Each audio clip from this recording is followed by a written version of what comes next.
Assalamualaikum warahmatullahi wabarakatuh. Di pertemuan ke-10 ini untuk pengendalian penyakit unggas, kita akan bahas tentang penyakit-penyakit yang disebabkan oleh jamur atau fungal disease. Nanti ada 3 penyakit, yaitu Candidiasis, Aspergillosis, dan juga ada ringworm, avian ringworm. Untuk Aspergillosis, yang pertama, eh, dia mempunyai nama lain yaitu Mycotic pneumonia. Ketika kita mendengar istilah pneumonia, maka ini berarti gangguan pada saluran pernafasan, terutama pada paru-paru, yaitu terdapat cairan di dalam paru-paru. Jadi pengertian dari mycotic pneumonia atau aspergillosis ini, jadi dia itu pneumonia yang disebabkan oleh jamur. Jamur yang menyebabkan aspergillosis yaitu Aspergillus fumigatus, kemudian juga bisa dari spesies Aspergillus niger, juga bisa dari Aspergillus glaucus. Untuk penularannya itu bisa dengan kontak langsung maupun tidak langsung. Kalau kontak langsung berarti dari ternak yang sakit dia akan menular langsung ke ternak yang sehat. Nah, kalau tidak langsung, ini biasanya spora-spora jamur dari Aspergillus fumigatus ataupun Aspergillus niger ataupun yang glaucus itu mencemari lingkungan. Kemudian lingkungan yang tercemar ini dia akan menularkan kepada ternak-ternak yang lainnya. Penularan vertikal juga bisa terjadi dari induk ke anak, yaitu jamur mampu tumbuh di dalam telur sehingga nanti anak yang menetas dia juga akan terkena aspergillosis. Gejala klinis dari aspergillosis atau mycotic pneumonia yang pertama adalah batuk, kemudian megap-megap, dyspnea karena adanya gejala pneumonia, timbunan cairan di dalam paru-paru.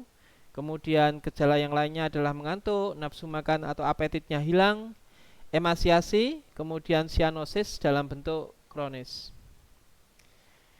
Untuk perubahan patologi anatominya, kita bisa melihat bercak-bercak pernanahan atau eksudat seperti keju, yaitu berwarna kekuning-kuningan sampai ke labu, yang merupakan koloni dari jamur tersebut di sekitar paru-paru, yaitu di sisi dari paru-paru.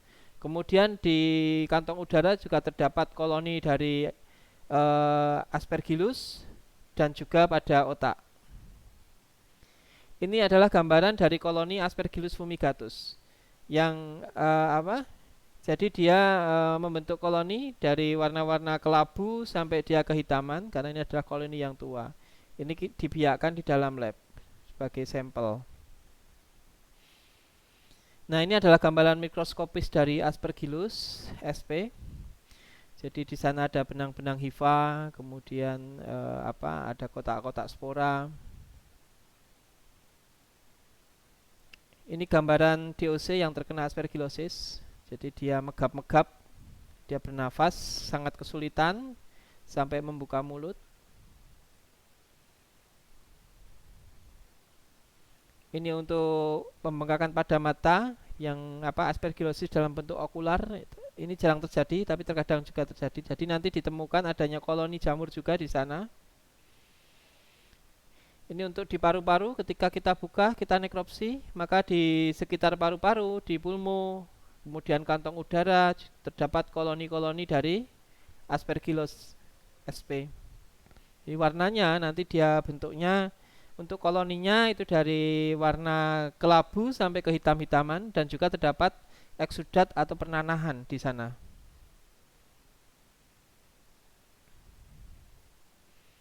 Ini pada permukaan kantong udara atau air sakus.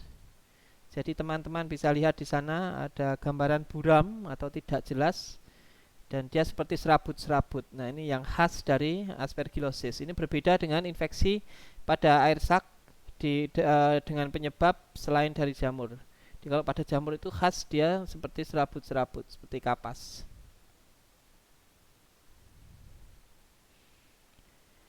Ini di permukaan paru-paru terdapat banyak nodul, lesi-lesi dari Aspergillus di menyebar.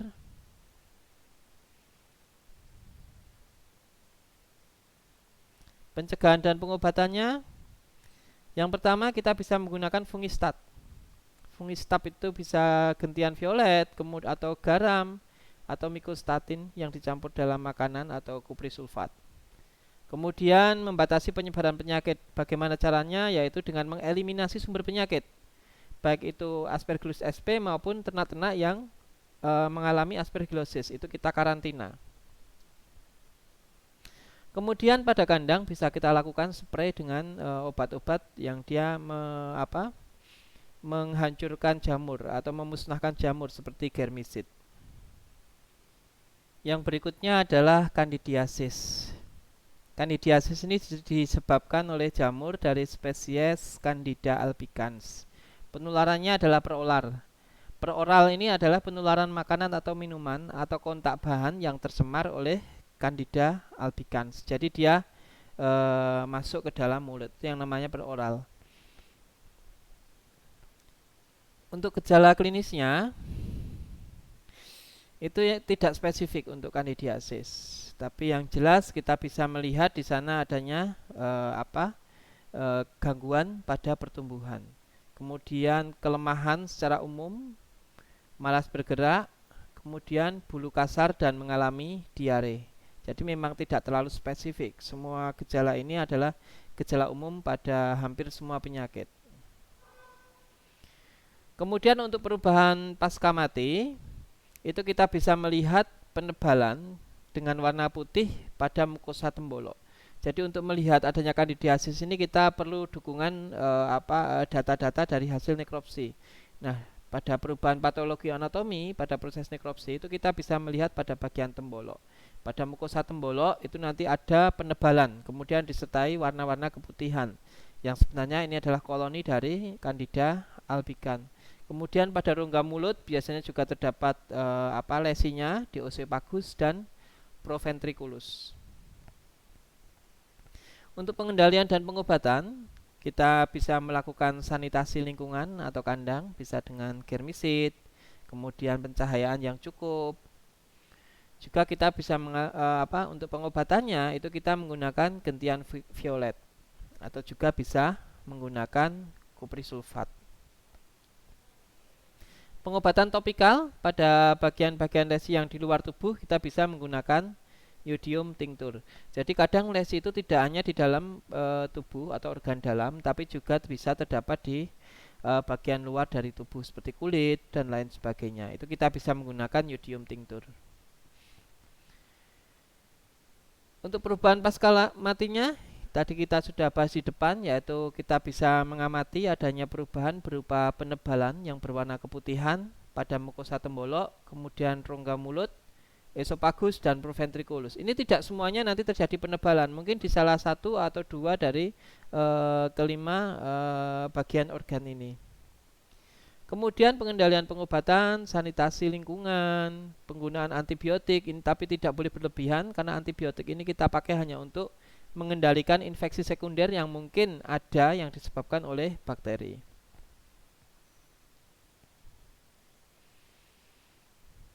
Ini adalah gambaran dari mukosa tembolok pada kasus candidiasis pada ayam. Nah, kalau adik-adik amati di sini, tembolok yang dinekropsi dibuka, dia mengalami penebalan dan dia berwarna putih.